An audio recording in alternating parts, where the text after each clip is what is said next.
La dernière vidéo, il y a Maniké Natalaki. Elle a parlé avec beaucoup de sagesse. Aux Hollanda, elle a parlé vraiment avec beaucoup de sagesse. Binafilé, l'artiste, mais pas Sinanga et Zalinini envers l'artiste Binafilé. Nazara numéro naïe. La première de fois, on a un message naïe. Donc c'est pas la première fois un message naïe. Donc oui, ça c'est la deuxième fois là un message naïe. Et alors, au moment où Ndeko Binafilé a même sujet dans la prière. Quand je fléchis mes genoux pour prier, na bonne de la rapport na ba congolais nyo sommet, combo na vraiment à la nakati sa sujet. Mais ça c'est la deuxième fois na ozwa message naïe. Aux Hollanda, pour la première fois quand je vis son message, j'ai essayé de lui appeler, Namoni Arifula qui appelle, j'ai essayé de lui écrire ça, puisque n'a pas aussi qu'ébongoté. Donc jusqu'au moment là que je vous parle, Ndeko Binafilé tikali kotanga message na ngate. Mais au moment où on a un problème de mon côté, aux Hollanda.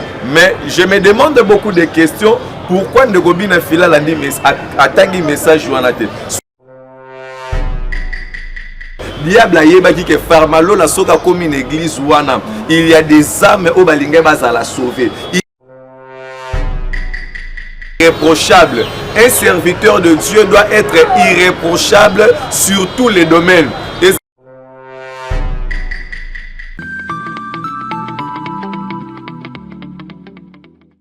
Bonjour, bandeko nanga nyonso tout bazozali bakumalamu ya kolanda biso partout osika oyo bozaleli. Tokozala lelo na invité moko spécial oyo tokomeka kopeta lisolo quelques questions et retourner ezali l'évangéliste René Abir sur notre plateau. Dès l'entrée de jeu na koloba na ye était à rejoindre biso et place à la Bible et nous allons nous retrouver après.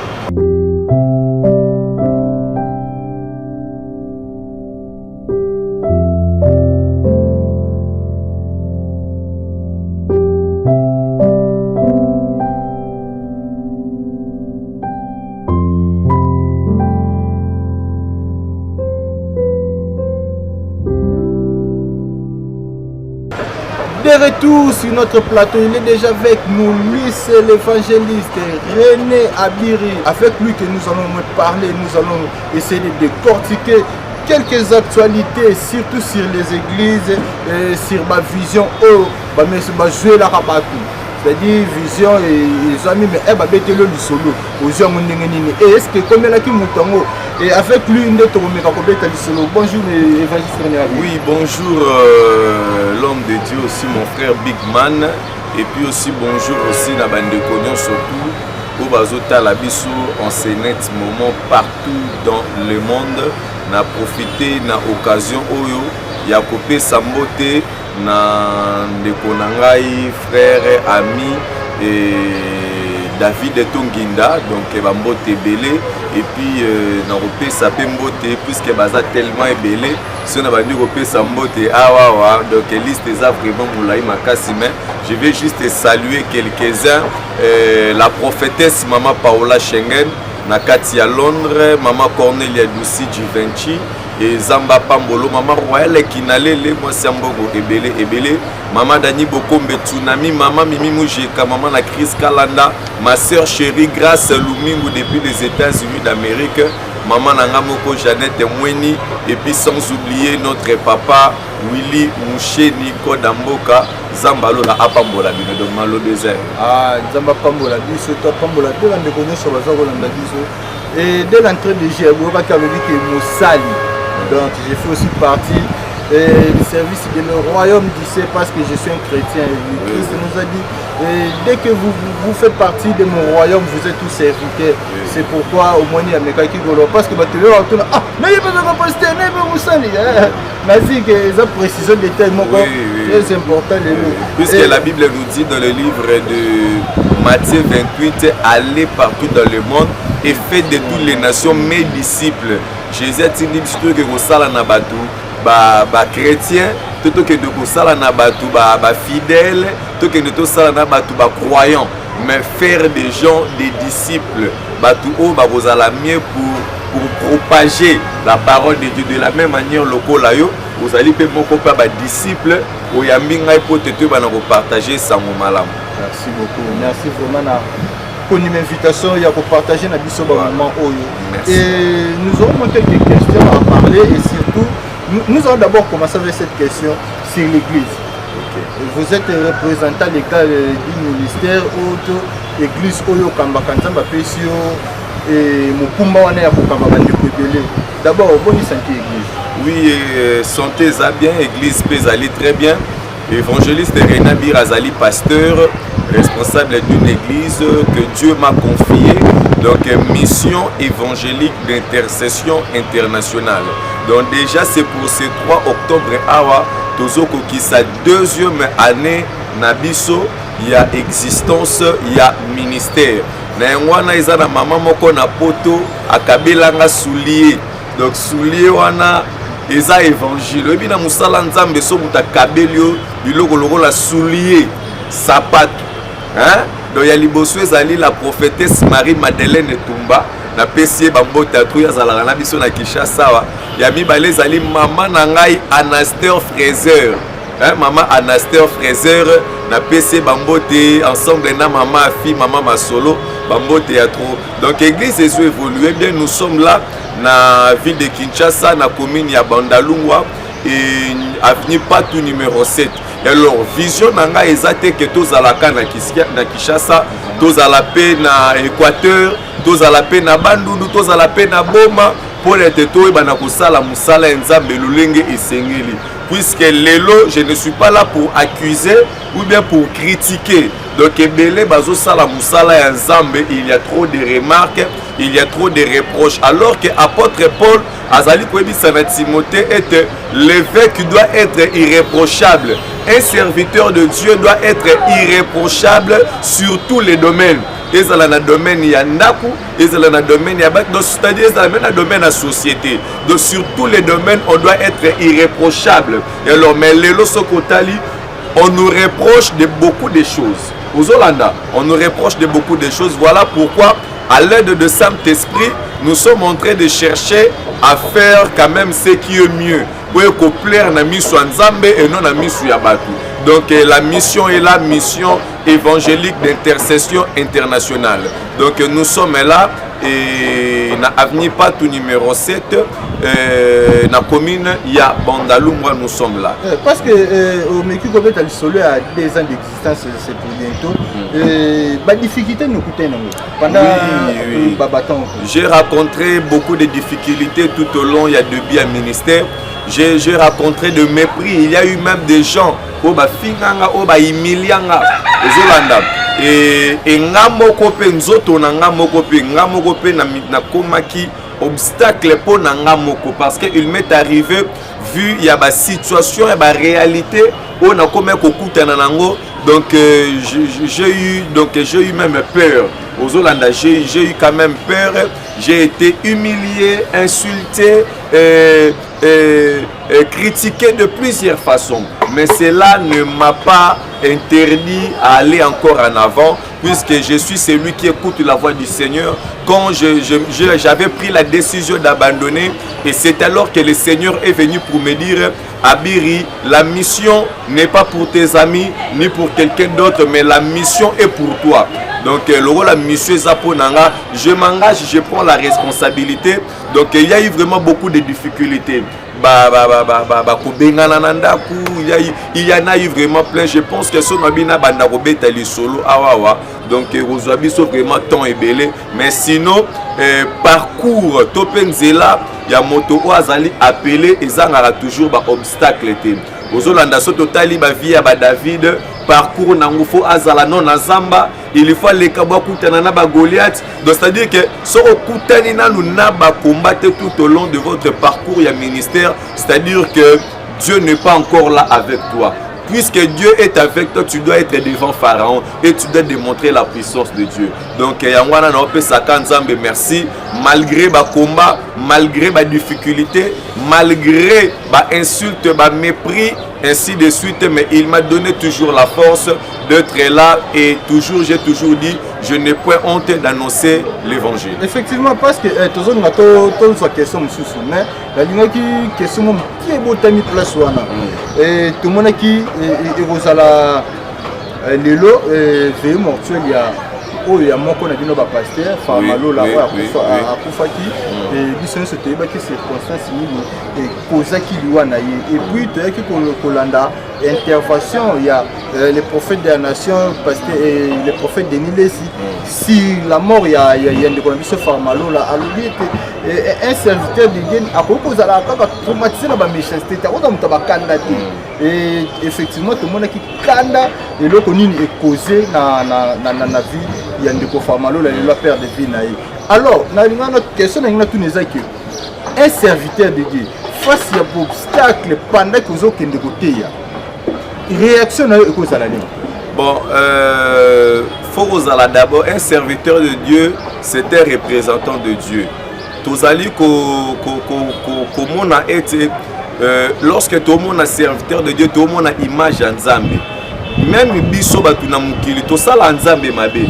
Il arrive des fois malgré que tout est liloba Nzambe, des fois si on est des hypocrites. Des fois to sala ba makambo oyo tangu mususu et pleure Nzambe te jamais mon Nzamba déchirer lola même si Nzamba a besoin à dévoiler tout à bimiso na miso abatu.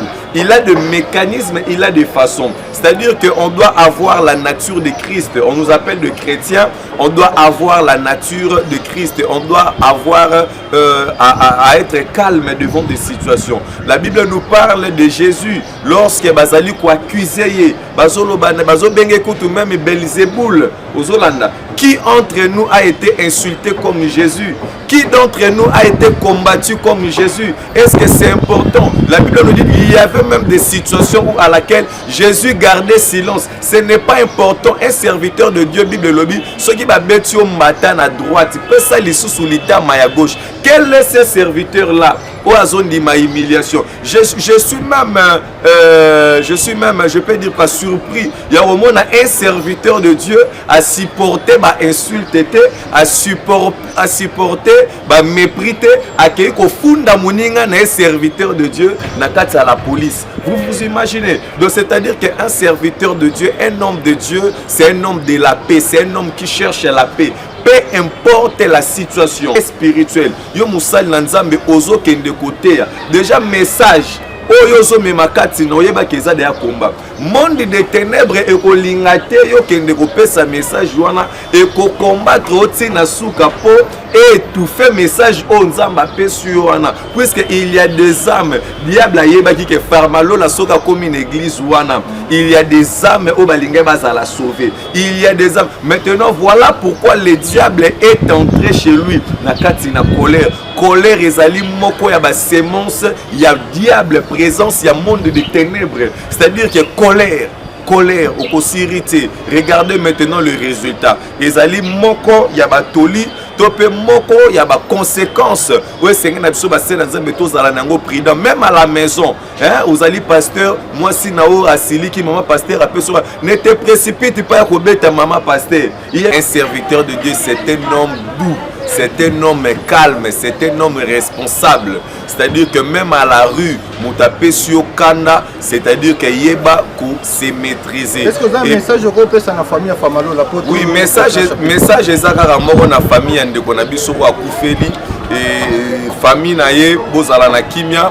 Zambalola abatela molimo ya ndeko na biso oyo atiki biso et babomie. Donc c'est-à-dire que Nanzela il a rencontré un problème, un obstacle. Le diable s'est opposé contre lui, mais il ne s'est pas opposé contre la parole de Dieu. Donc le combat ayé envers yé suite il y a message au yazala kinango. Puisque nako kendene sera koma qui le diable savait qu'il y a des âmes au bas bakoke kozala sauver na mukolo wana. Yangwana un homme de Dieu soit toujours prudent. Yebete bo finga yo bo minimizo Jésus solo basoki kutungai nzete ya mubesu basali ngai boui et bongo bino banzete ya kokauka. Bien-aimé dans le Seigneur, ce sont des obstacles même na famille na yo baroyi na yo bandeko na yo moko propre baroloba mabe contre yo obando bunda bunda kana moko na moko obando kozeka ba problème. Donc ce n'est pas une bonne manière. Et alors pour na biso basali na Nzambe ba beto mbata awa pesa pe litama o. Donc toza ne loko ozongisa te. Nous n'avons rien à se défendre. La meilleure des choses à faire, Jésus devant Caïphe, qu'est-ce que Jésus a fait? Jésus était en silence. Il n'a pas répondu. Dans le lenge moko ngape na yo, to kanga miloko na biso, lola eloba na place na biso. To linga te to réagir na ndenge na biso, mais to tika lola et réagir. Merci. Toti Kalola et réagir. C'est le dernier message au évangéliste René Abiri. Mais qui copie ça na bandeko ya famille Farmalola je vous rappelle qu'aujourd'hui c'est vraiment un lobby que la sortie encore n'était pas enterrement que ça lobby et mouli mounaye et copie mabongo na kimia et évangéliste René Abiri. Et ça na moi elo comme le cas dernièrement concernant ba message.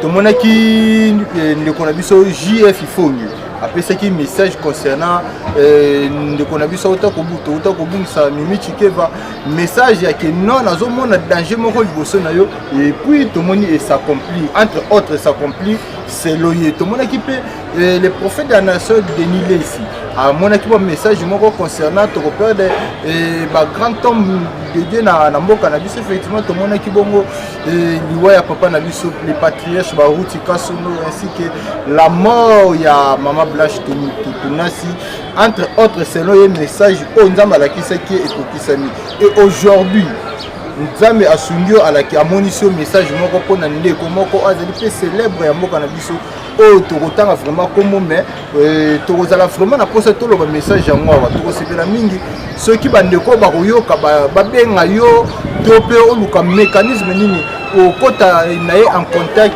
ezali bongo mais c'est igbi na filet ndeko ba mesana ko benga bongo igbi na komone ndako et les noms musicaux c'est bien na filet et vous aurez que message moko. Qu'est-ce que tu as pensé pour message joigneux comme là? Voilà, merci beaucoup, bien-aimé Big Man. Et puis, Nabande Konyo, surtout Bolanda Biso, vous savez, et grâce aux Amapé Sibiso, Yakosal et Laya Robenga Mabasali Naye, Ezali Ngolu Oyoyo, Ezali sujet à orgueil. J'ai beaucoup d'estime, j'ai beaucoup de respect envers notre bien-aimé Binafilé, l'artiste, mais pas Sinanga Ezali Nini envers l'artiste Binafilé. Nazara numéro Naye. La première fois, on a eu un message Naye. Donc c'est pas la première fois un message Naye. Donc oui, ça c'est la deuxième fois là un message Naye. Et alors, au moment où Ndeko Binafilé a même sujet dans la prière. Quand je fléchis mes genoux pour prier, na bonne de la rapport na ba congolais nyo sommet, combo na vraiment à la nakati sa sujet.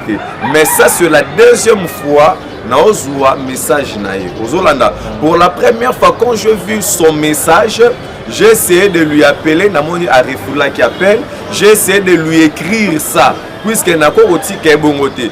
Donc jusqu'au moment là que je vous parle, Ndeko Binafilé tikali kotanga message na ngate. Mais au moment où ngana ye toi na problème de mon côté. Ozolanda.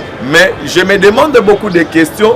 Pourquoi Ndeko Binafilé atangi message wana te? Serait zala qui appelle. Il y a Denis Lessi, tezala qui a mutu mususu. Je pense qu'à lingara tala yango vite. Ozolanda. Je ne suis pas parmi ou ceux de ce prophète-là, ou de ceux de ces hommes de Dieu-là, au Bayara Koluka Beuse, Topé Bazala, écouter pour faire voir aux gens que Dieu lui parle. Non, la Bible nous dit qu'au dernier jour, l'Esprit de l'Éternel est Dieu, dont je répandrai mon esprit sur toutes tes chairs, vos filles et vos fils prophétiseront. Ce n'est pas quelque chose de spécial, c'est juste les dons gratuits de notre Seigneur Jésus. Et alors, j'essaie de lui écrire, Namoni à répondre.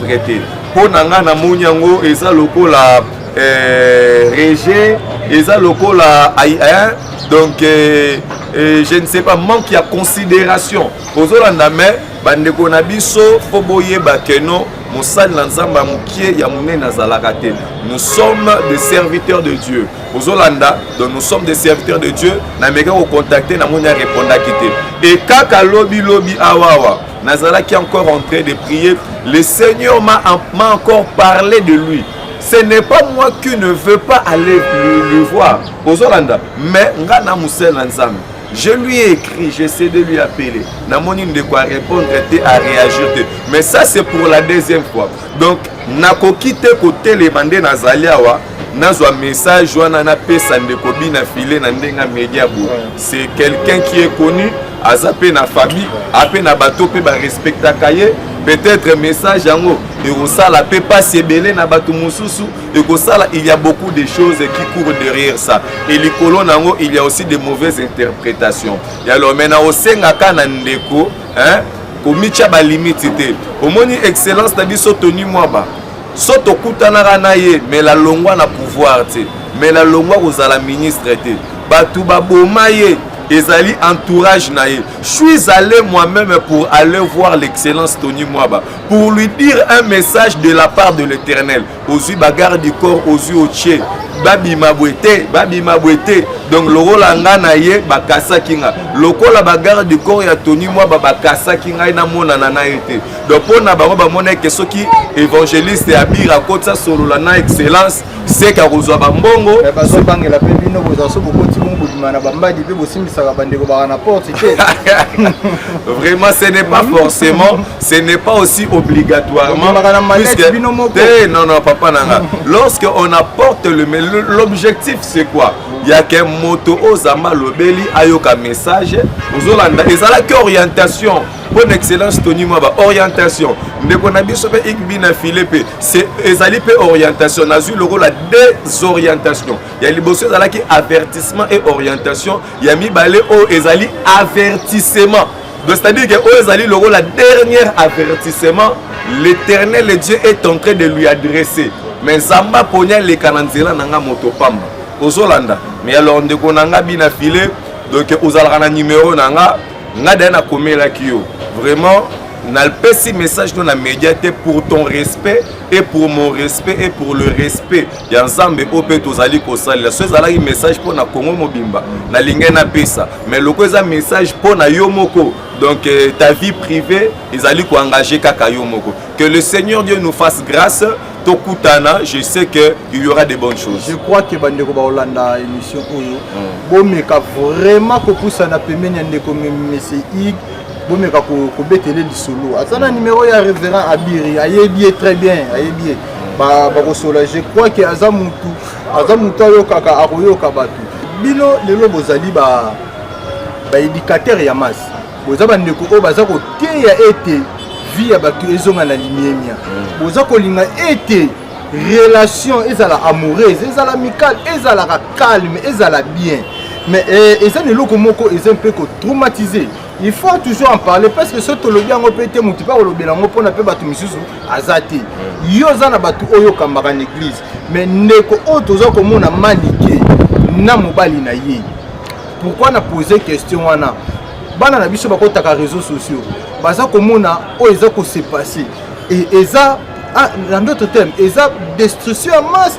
Tout eza envoûtement diable aza koloka biso na réseaux sociaux. Tout ça on comprendre. Vous savez, aujourd'hui nous avons un problème chez nous. Je ne peux pas dire au Congo, mais c'est un problème de toute l'Afrique. Vous savez, lorsque tolinganara na mwasi tolinganara en cachette. Mais lorsque esengaka que non batu bakabwani ou bien bazali sous ensemble des relations simba les sous-souté, là on commence maintenant à venir dans les médias pour se salir, hein, pour se faire humilier. Ce n'est pas vraiment une très bonne comportement. Vous avez commencé dans les secrets, hein, terminé aussi dans les secrets. Ce qui est simbité, Bible soloba, batomi bale bakoko tambola nzela mokote, ce qui ba yokani malamute. C'est-à-dire que ce ba tamboli mal ba yokani c'est que ba tambola malam. Et alors nga no benga e maman puisque maniké pa nanga za maman. Donc bananaye, ce sont mes amis, mais mon ami Jonathan Kadima, je le salue.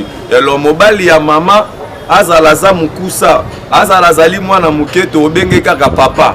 Ozolanda pour le respect. Et alors ndeko na biso mobali et o azali mobali ya manike et azali mwasi ya manike ndeko na biso R9 azali pardon si azali mobali ya manike. Donc na rosenga na yo vraiment zala la maîtrise, hein? Donc na sepele makasi dernièrement na dernière vidéo ya Maniké Natalaki, elle a parlé avec beaucoup de sagesse. Ozolanda, elle a parlé vraiment avec beaucoup de sagesse malgré Azana Musika, Azola qui sa R9 qui est toujours aligné puisque na moi débat kaka ya muke, vous savez bolingwe bomaka papa. On pouvait aussi voir R9 pour na ba niveau komeli na ndenge tomona na ba média boye ya ke mutu, un beau garçon boye koloba ba du n'importe quoi aux médias, prendre quelque chose dont Amélie Babiloko pour venir à la télé pour se saluer et ali qu'honorer tes mêmes familles na yo. Ndeko na biso R9, vous avez quand même une famille, tes frères, tes sœurs, et vous avez été aussi dans une église ou l'autre, je ne sais pas moi. Il y a tes frères qui t'ont connu au Bazota Layo, et alors, Eza Média, Yeba et Loro Ali Kosala. Je t'ai bien écouté, tu parles un très bon français, mon frère. D'ailleurs, ton français, c'est bien plus que moi. Hein? Ton français, c'est bien plus que moi. Vraiment. Est-ce que Eza a un coup de foudre, c'est bon, en fait, on a pas de komelanga. Donc, Balobaraka, de linge sale, se lave en famille. Donc, Zala na maîtrise. Pour naïe peut-être kokende ya maniké ils allaient déjà séparation, mais faut pas penser là. Et alors yota la relation non mais kanga matoi sika bakoyoka yoka, mais c'est que j'ai aimé, c'est la sagesse de maniké. Mais amekaki un peu kobimisama révélation moko na très grave à l'objet ayebi banda kunini bakota na maniké pour le lowata amema yepoto. Bon, et on est allé ba makambu na bango. Mais ceux qui bakota banda kuyanganga mutu nyonso to banda na ndako nganga suka lango ezalaka mabe. Donc mabe et profitera na bolamu te. Mabe et bendaka mabe et futaka mabe. Donc moto o déjà nyati dans ndako nganga. Donc et ceux qui basala yango, elle n'a qu'à se repentir, à abandonner, à confesser. Hein, et puis d'abandonner cette vie-là. Mais ce n'est pas bon de venir se salir à la télé. R9, vous êtes un responsable. Maniké aussi, c'est vraiment une mère responsable. Donc, Azo Sala Moussala n'est sur le média, il y a promotion, il y a artistes et musiciens. Mais où est Ali, vie privée, vraiment essayer d'épargner les gens concernant ça. Donc, ils allaient qu'on se pili sans embêter. Héritier Watana Baobeta Lobibongo. Na France, na sol française, na salle 6800 personnes. Et pourquoi nous avons tout que c'est héritier Wata? Parce qu'il n'a pas représenté pour l'héritier. À un certain temps, tu faisais partie des personnes proches de l'héritier Watanabe. Mais les lots héritier Watanabe accueilli poto, n'a pas de comme sous Bozaka na bango proche. Est-ce que vous avez un regret? Il y a que nos héritiers les leur récompensés peut-être entre autres il y a comme moi Nisayo ata Mikilia poto malgré aux ala sous proche na été.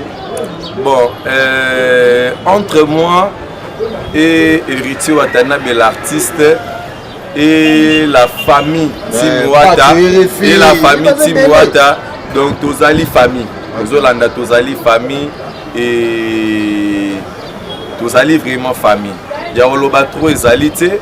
Et félicitations premièrement na artiste Nzamba Pambolaye et puis na Lolengazu initiative ya kobema bandeko oyo tozala na bango na kati ya lutte na kati ya combat na moni Pachuere Fiakei vraiment Maniké pe ba Maniké et puis même pas DJ Momboshi hein.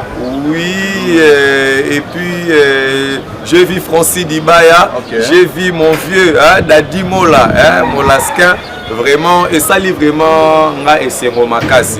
Et alors, Bandeko Logo la Bazakuna, donc, Zaka Lukwa, Kenga Perena Birina Zawana. Dès qu'à Tolobara toujours en français, le panier circule encore. C'est-à-dire que Poteza Yamutunyoso. Poto bachango kadenate bakomaka na livre monteka ke batu benote. Dieu fera grâce aux Hollandais. Donc nous sommes là et nous allons piétiner partout dans le monde à cause de l'évangile. Ils ont regretté. D'ailleurs, nakutu regret nangakutu ndamakasi d'avoir passé tout mon temps na bamarambu o ezale kopé sanzambe lokumote. Et là maintenant je suis dans ses pieds. Hein? La Bible nous dit que Marthe a choisi la bonne part.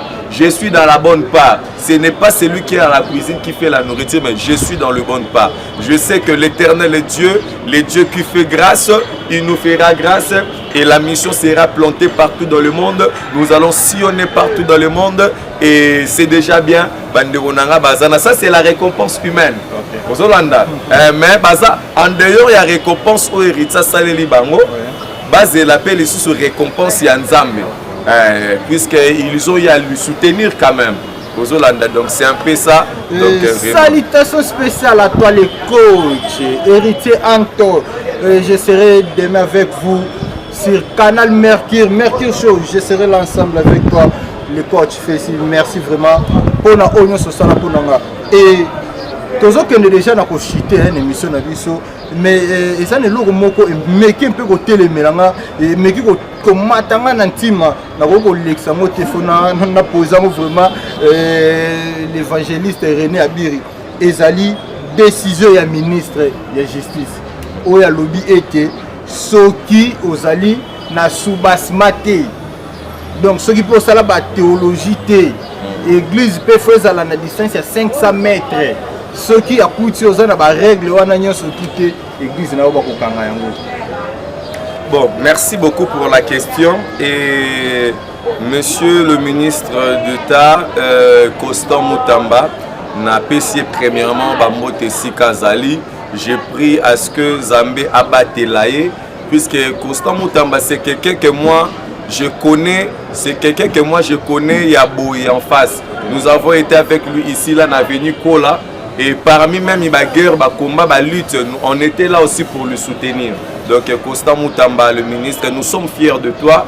Biso, il y a Bandal, il y a Ngiringiri. Et alors, l'initiative à laquelle que vous avez pris concernant les églises, ils allaient vraiment une décision comme à l'âme. Et alors, Basal Nanzambe, Sengeli Batanga. Et Sengeli Basal Nanzambe, Baye, Bapeloko, Bazali Kosala, et Sengeli Kozala en ordre dans l'État.